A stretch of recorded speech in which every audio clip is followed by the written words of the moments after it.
E aí, comandante, seja bem-vindo a mais uma série Reage Comandante. Na série do Reage Comandante eu vou reagir a notícias, coisas que acontecem, coisas que as pessoas comentam nas minhas redes sociais, para dar a minha visão sobre o que está acontecendo. E hoje eu vou falar sobre os juros no Brasil. Saiu aqui um artigo na Infomoney e ele fala: juro no Brasil é chocante e equivale à pena de morte, diz Nobel da Economia. Joseph Stiglitz fez uma avaliação num seminário chamado Estratégias de Desenvolvimento Sustentável no século XXI, promovido pelo BNDES. Então, ele fala algumas coisas aqui que são importantes, o que ele fala, e é verdade. Os juros, ele é um remédio amargo, né? Os juros, ele gera incerteza, ele impede o crescimento. Juros altos sempre foi um problema, mas nós, brasileiros, estamos acostumados a viver com isso. Já tivemos juros de 27,5% na taxa Selic, né? Eu já passei por isso. Agora, o que me deixa preocupado com esse tipo de afirmação, né? É lógico que eu acredito que isso aqui é um viés, porque foi promovido pelo BNDES, e aí você tem, o BNDES tem as políticas públicas, né, muitas vezes podem ser populistas, né, e expansionistas. Qual que é o grande risco de políticas públicas expansionistas? É um negócio que os caras estão querendo controlar uma narrativa para as pessoas olharem e falar: isso é ruim, isso é ruim, isso é ruim. Sim, é ruim, mas espera aí, vamos olhar com calma. Ele critica aqui nesse post um banco central independente. Cá entre nós, né? No mundo, quando a gente fala de governança, a gente precisa ter, as instituições precisam ser fortes. O Banco Central, ele é uma instituição e ele é independente. Por quê? Porque senão você pega um maluco no governo, e a gente já teve vários, né? Eu acho que os nossos últimos 5 presidentes eram malucos. Você pega um maluco que vai fazer o que ele quiser, né? E se o Banco Central não é independente, ele vai usar o Banco Central de acordo com as coisas que ele acredita, e às vezes ele acredita em maluquice, é o que eu mais vejo acontecendo. Então, primeira coisa, Nobel de Economia, você foi patrocinado pelo BNDES, cuidado com essas afirmações, porque elas são tendenciosas, tá? Eu sou a favor do Banco Central independente. E o que a gente precisa entender é o seguinte: sim, juros altos é um problema, a gente não consegue levantar dinheiro, se a gente precisa gerar a operação, levantar dinheiro para gerar uma operação, a gente não consegue. Você vai comprar um imóvel, fica mais caro, você vai financiar alguma coisa, fica muito mais caro, e a população sofre muito com isso. Mas, por outro lado, o juros alto, ele é um instrumento monetário para conter a inflação. E a inflação alta, ela é mais danosa do que os juros altos. Vê o que está acontecendo na Argentina, 89% de inflação ao ano. Você muito provavelmente não se lembra, eu tenho 50 anos, vou fazer 50 anos, mas eu me lembro que quando eu estava na faculdade, de 1991 até 1994, quando entrou o Plano Real, a gente convivia com uma inflação, eu acho que a maior inflação de todos os tempos era 89% ao mês, não era ao ano. Ao ano dava mais de 1000% de inflação, né? A ponto de você sair de manhã, ir no mercado, ver o preço de uma mercadoria, né? Voltar em casa para pegar o dinheiro para comprar, quando você chegasse à tarde ela já tinha aumentado. A inflação deixa o pobre cada vez mais pobre. A inflação, ela corrói toda a geração de riqueza de uma nação. Então, o que eu quero dizer aqui, sobre o meu ponto de vista, é você não se deixar iludir por narrativa, você entender melhor como funciona, porque é o seguinte: a grande verdade, uma coisa que eu aprendi na minha origem, na minha família, é que, muitas vezes, quando você está doente, você precisa tomar um remédio amargo, tá?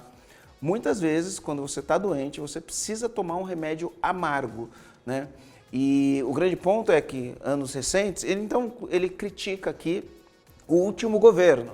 Ele critica aqui o último governo, mas a gente passou grande parte do último governo com juros baixos, o menor juros da história, né? Posso dizer que era juros negativos, né?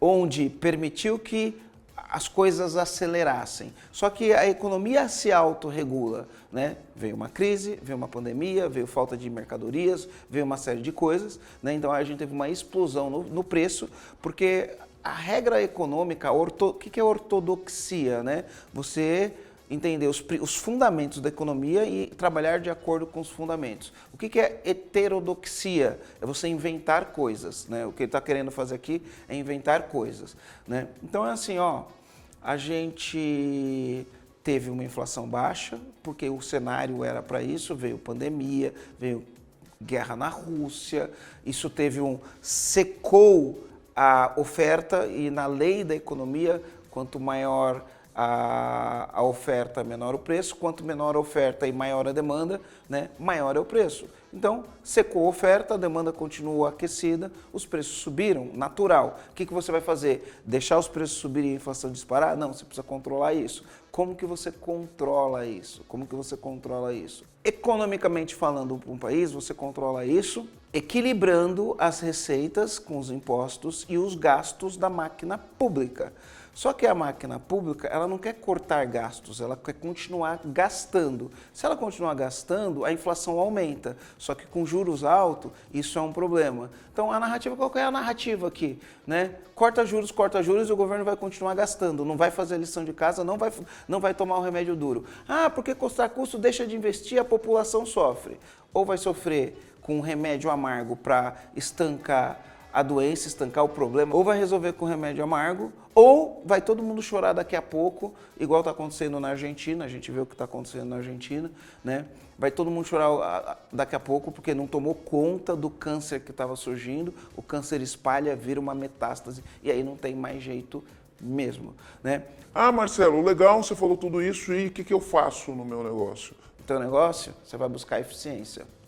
No teu negócio, você vai reduzir despesas. No teu negócio, você vai fazer investimentos que deem retorno. No teu negócio, você vai melhorar os processos. No teu negócio, você vai engajar teu time. No teu negócio, você vai procurar novos canais de vendas para os seus produtos. No teu negócio, você vai ligar para os fornecedores e vai negociar novas condições com os fornecedores. No seu negócio, você vai fazer parcerias estratégicas que permitam com que você desenvolva o seu negócio. E em relação à economia, eu sempre falo, eu não acho que são os políticos que vão resolver o problema no Brasil. Quem vai resolver o problema no Brasil são as empresas que crescem, geram emprego e geram riqueza. No teu negócio você tem a obrigação de crescer, gerar emprego, gerar riqueza, porque só tem um jeito de distribuir riqueza, gerando riqueza.